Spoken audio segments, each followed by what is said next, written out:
माटी महातोला रचे भगवान वो, कौन माटी महातोला रचे भगवान वो।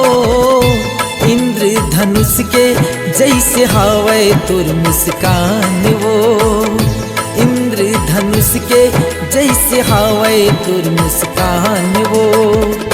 आँखिल छल के तोरे नरवा के धार वो, आँखिल छल के तोरे नरवा के धार वो। इंद्रधनुष के जैसे हवे तुर मुस्कान वो, इंद्रधनुष के जैसे हवे तुर मुस्कान वो।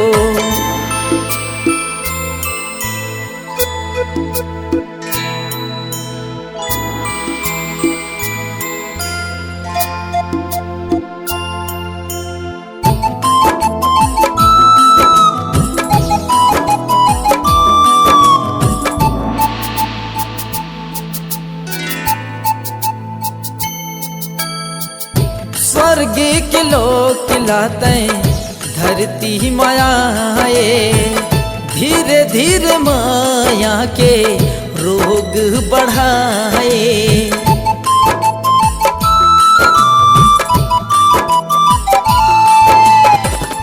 कोयली के राग हावे तुर मीठ बोली, होठ मधुशाला जैसे मंदिरस के गोली।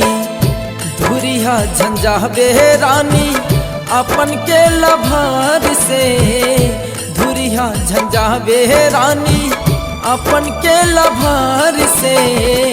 माया हो गे रानी जब ले नैना लड़गे तोर से, माया हो गे रानी जब ले नैना लड़गे तोर से।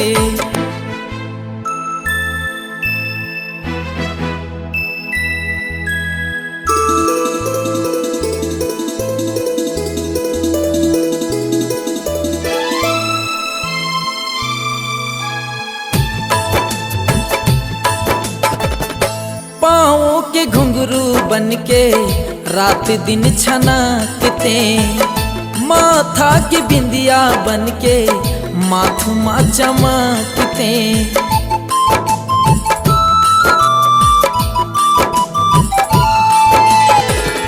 एक नजर माँ तोरे होगी मैं दीवाना, धड़कन में गूंजत रही थे तोरे तराना। धुरिया झंझा बेरानी अपन के लभार से, धुरिया झंझा बेरानी अपन के लभार से।